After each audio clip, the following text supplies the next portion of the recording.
d'environ 180 km, mais qui résulte en fait de la confluence de plusieurs grands fleuves, dont un fleuve ici, le Dongjiang, ou fleuve de l'Est. Et c'est cette eau du Dongjiang qui va alimenter Hong Kong. Et donc en fait, on a tout un système d'aqueducs qui permet d'amener l'eau du Dongjiang jusqu'à ici, Hong Kong. Et donc là, c'est la photo de l'endroit où se fait le prélèvement, donc le bâtiment blanc ici, où se trouve donc l'entrée de l'aqueduc. Alors après, il y a tout un système de pompes pour faire remonter le niveau de l'eau, pour passer des collines, etc. Et donc ça représente à peu près 80 km en fait, pour amener cette eau jusqu'à l'arrivée à Shenzhen, hein, qui est la dernière ville avant Hong Kong du côté de la Chine. Donc l'eau potable, je dis bien entre guillemets, est utilisée. À Hong Kong, on utilise donc de l'eau de mer. Et une des questions suivantes, pour essayer d'améliorer la qualité de l'eau, c'est de dépolluer. Alors à Hong Kong, la dépollution, elle se passe dans 3 stations. Et le rejet direct, évidemment, là, au niveau de Hong Kong, ne se passe pas dans la rivière, hein, mais dans le milieu marin. Néanmoins, la plus grande station, c'est la station de Shating, qui est une station d'épuration totalement moderne, avec du personnel qui est très attaché au très bon fonctionnement de son installation. Donc c'est quelque chose de très performant. Les difficultés qu'il rencontre, en fait, c'est qu'il y a 25% d'eau de mer dans l'eau qui est reçue à Châtine, et que l'eau de mer, ça contient 35 grammes par litre de sel. Donc ça pose un certain nombre de problèmes au niveau du traitement. Ce traitement, il est biologique essentiellement, et il faut que les bactéries s'adaptent à cette salinité. L'autre station biologique, c'est une station qui se trouve à Stanley. Stanley, c'est au sud de l'île de Hong Kong. C'est une zone assez touristique. Et en fait, là, ils ont fait une station enterrée. Elle a été creusée dans la falaise. Et c'était la première de ce type en Asie. En France, on en a une comme ça. Elle se trouve à Toulon. Et on la voit pas. Hein. Elle est vraiment cachée. Elle est en bas de la falaise.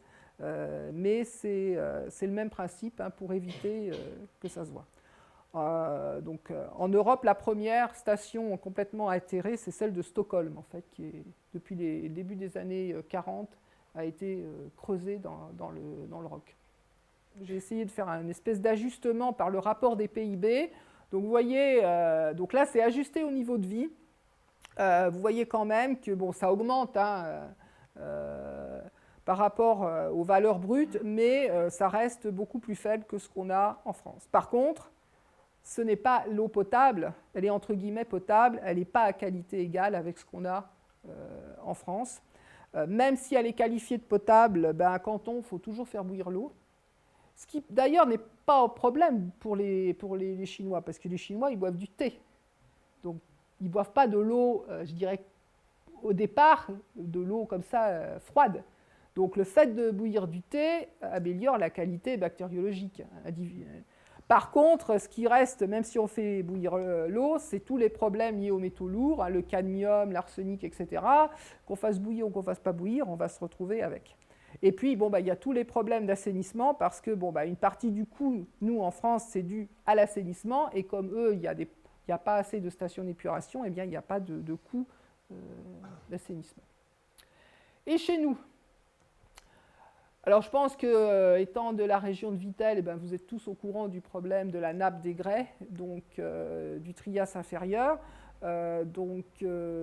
C'est les problèmes de quantité d'eau que l'on voit en Chine, qui sont pas, on ne peut pas tout à fait en faire abstraction, même dans nos régions, alors qu'on a une pluviométrie assez bonne, mais on observe un abaissement de cette nappe, notamment dans sa zone sud, problème de réalimentation par les pluies. C'est tout à fait le même problème qu'il y a en Chine, notamment dans le nord, où il y a des parties du fleuve, notamment du fleuve jaune, hein, qui peuvent être à sec quasiment dans la période estivale, à cause de ces problèmes de pluviométrie et donc de réalimentation des nappes. Alors, en ce qui concerne la qualité d'eau potable en Lorraine, que ça soit en termes de bactériologie, donc où là on a quand même des pourcentages d'eau desservie qui rendraient certainement les Chinois jaloux, ou en termes de nitrates, donc on a une très bonne qualité d'eau potable par rapport à ce qu'on peut rencontrer ailleurs. Alors, qu'est-ce qu'il reste à faire ? Alors, c'est sûr qu'actuellement, on entend beaucoup parler de problèmes énergétiques. L'énergie, c'est important, mais l'eau aussi.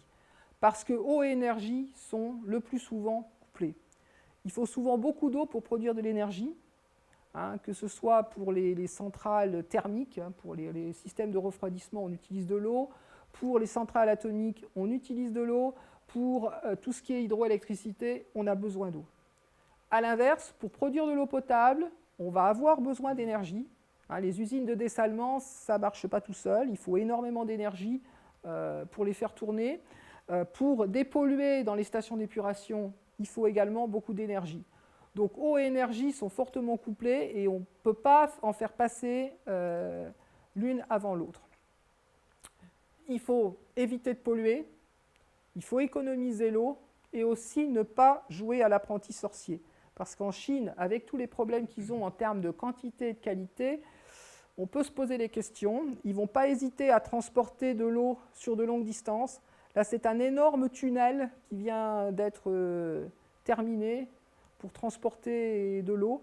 Quand je vous ai dit qu'ils pensaient utiliser de l'eau qui se trouve à 200 km pour Canton, c'est ce genre d'ouvrage qu'ils ont en tête. On construit énormément de barrages, notamment ça c'est un barrage qu'ils sont en train de terminer sur le Mékong.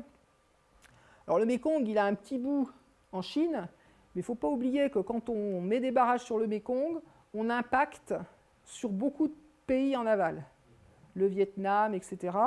Et là, ça commence à rouspéter sec, parce que quand on commence à barrer le Mékong, ben les pays qui sont derrière, ils vont avoir moins d'eau. Et ils pensent récupérer l'eau du Tibet. Alors le Tibet, c'est une sorte de troisième pôle par rapport au pôle nord, pôle sud. Hein, 8000 mètres d'altitude, etc. Et donc le Tibet, il est en train de fondre fortement. Hein, les glaciers diminuent fortement. Alors bon, de façon anecdotique, je vous ai montré qu'on pouvait utiliser l'eau du Tibet comme, pour la mettre en bouteille. Mais ce que pensent les Chinois, c'est récupérer cette eau qui fond des grands glaciers tibétains pour alimenter les villes qui sont le plus en aval. Et là, ça pose beaucoup de problèmes parce que cette eau du Tibet, le Tibet, c'est quand même une montagne qui est entre la Chine, l'Inde, le Pakistan, donc il y a des pays qui sont derrière et qui peuvent se voir privés d'eau. Hein, les grands fleuves hindous, ils prennent leur source dans le Tibet. Et donc, utiliser l'eau du Tibet, c'est quelque chose, c'est un petit peu jouer à l'apprenti sorcier vis-à-vis là de problèmes politiques, et ça peut être la source de conflits importants, bon, sachant qu'ils ne sont pas toujours très calmes dans ces régions-là. Donc potentiellement, c'est un gros problème, le partage de l'eau, hein, entre plusieurs pays dans toute cette région. Donc là, quand je vous ai parlé de Canton et de Hong Kong, bon, c'est vrai que c'était le même pays, et puis à la limite où on jetait dans la mer, mais ce qu'il faut voir, c'est que de façon globale au niveau de la Chine partage un certain nombre de ces grands fleuves, que ça soit dans le sud avec le Mékong, le Brahmapoutre, etc., donc avec l'Inde, le Pakistan, le Vietnam, mais également au nord avec l'ex-URSS. Et donc là, il y a aussi des gros problèmes qui peuvent poindre, notamment parce que le nord de la Chine a un déficit encore plus grand en termes de quantité et de qualité d'eau que ce que je vous ai montré pour le sud. Voilà ce que j'avais à vous raconter.